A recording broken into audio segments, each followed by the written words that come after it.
నమస్తే, good morning. ఎలా ఉన్నారు? బాగున్నారండి? నేనైతే బాగున్నా, మీరు బాగుండాలని కోరుకుంటున్నానండి. ఈ రోజు చక్క మనం కాశీపత్రి కూర పప్పు చేసుకుందామండి. మా నాన్నగారు వచ్చారండి, నిన్న కాశీపత్రి కూర తీసుకొచ్చారు. చక్క పొద్దున చక్క దాన్ని బాగు చేసి చిన్న చిన్న ముక్కలుగా కోసి కడిగేసి ఒక బాండీలో పెట్టేసుకున్నానండి. 4 ఉల్లిపాయలు కోసుకున్నా, కాసినండి పచ్చిమిరకాయలు, ఒక పావు కేజీ కందిపప్పు గిన్నె పెట్టేసి వాటర్ పోసి వాటర్ కాగిన తర్వాత పప్పు వేస్తానండి. పప్పు చక్క మెత్తగా ఉడికింది. ఇప్పుడు ఈ ఉడికిన పప్పులో మనం ఏం చేద్దామంటే ఉల్లిపాయ ముక్కలు పచ్చిమిరకాయ ముక్కలు వేసేసిన తర్వాత నెక్స్ట్ వచ్చేసి మనం బచ్చల కూర వేసేసుకుంది. కాసి బచ్చల కూర వేసుకుందామండి. ఇది మోకాళ్ళ నొప్పులకి చాలా మంచిదంటండి, గుజ్జు పడద్దంటండి. మా అమ్మగారు ఎక్కువగా వారానికి 2-3 కూరలు మా అమ్మగారు వాడతారండి. ఇది కూర కూడా చాలా బాగుంటుందండి. అచ్చం ఇది పప్పులోనే కాకుండా చక్కగా మనం చింతపండు వేసుకొని కొంచెం ఉడకబెట్టి చక్కగా దీన్ని బచ్చల కూర పులుసులాగా కూడా చేసుకోవచ్చు, చాలా బాగుంటుంది.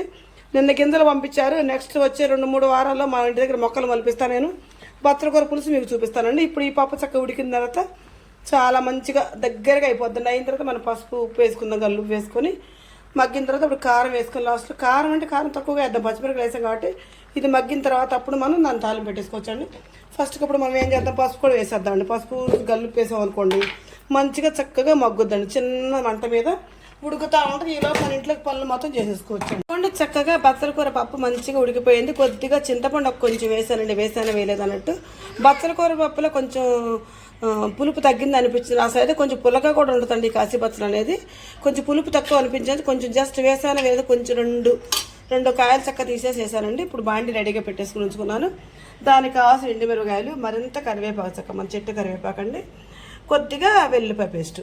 ఇప్పుడు నూనె కాగింది కాబట్టి మనం వెల్లిపాయలు వేసేసుకున్నామండి. చక్కగా కరివేపాకు వేసుకుందాం ఫస్ట్గా.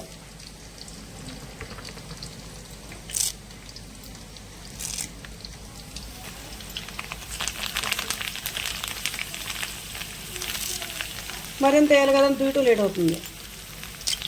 అంటే ఎడం చేత్తో పట్టుకుని కుడి చేత్తో వేడి చేస్తానండి. అదిగోండి కరివేపాకు వేసేస్తాను. అవును బంగారం. ఇదిగోండి చక్కగా ఎండుమిరకాయలు కూడా కాసిన వేసాను. ఇది వేగిన తర్వాత మనం పప్పు వేసేద్దాం. మా తోటకోళ్ళ వాళ్ళ చెల్లిగారి పాప వచ్చిందండి, బుడ్డి తల్లి. పెద్దమ్మ ఇది ఎందుకు చేస్తున్నావు పెద్దమ్మ అంటుంది. నేను పప్పు చేస్తున్నానమ్మా అని చెప్తున్నానండి. డిస్టర్బెన్స్ ఏంటి అనుకుంటారని చెప్తున్నాను. పంట తల్లి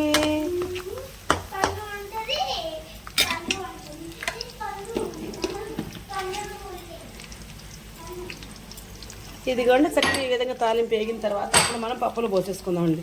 సిమ్లో పెట్టాను, అందుకని ఒకసారి సరక అనలేదండి. ఎందుకంటే నిన్న మిరపకాయలు మొత్తం చక్కగా మాడిపోయినాయండి. మాడిపోతుంది ఎవరుతున్నారు కదా మన సారి పప్పులో, అందుకే సిమ్లో పెట్టి పప్పు తాలింపు పెడుతున్నానండి. చక్కగా దీన్ని మళ్ళీ ఇప్పుడు మనం కాసేపు కొంచెం కడుగుతాం కదండి గిన్నెని. కొంచెం కొద్దిగా 1 గ్లాసు వాటర్ పోసుకుంటే పప్పు లూజుగా కమ్మగా ఉంటుందండి.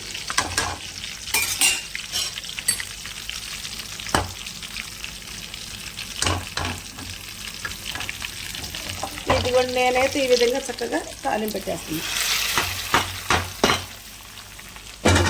నా పుట్టింటి నుంచి వచ్చిన కూర అండి ఇది. మా నాన్నగారు తీసుకొచ్చారని చెప్పే కదండి. ఆ ప్రేమే వేరు కదా అండి. పుట్టింటి నుంచి కనీసం ఏదో చిన్న కాయ వచ్చినా ముక్క వచ్చినా ఏదో మా అమ్మ పంపించింది, మా నాన్నగారు తెచ్చారు అన్న ఫీలింగ్స్తో మా నాన్నగారు మా అమ్మగారు కూడా అండి చాలా కష్టపడతారండి. కొంచెం ఉన్నా కానీ కూడా పిల్లల్లో పంపిద్దామని ఆలోచనతో ఏదో ఒకటి బచ్చల కూరో, సొరకాయో, బీరకాయో, అమ్మడి బీరకాయో ఏదో ఒకటి కనీసం కోటాల పప్పు వస్తే కందిపప్పు అని అది ఇది మా అమ్మ పంపిస్తూనే ఉంటుందండి. ఇదిగోండి నేను చేసే పప్పు ఈ విధంగా ఉంటుందండి. మీకు నచ్చితే నాకు ఒక లైక్ ఇవ్వండి. Please subscribe.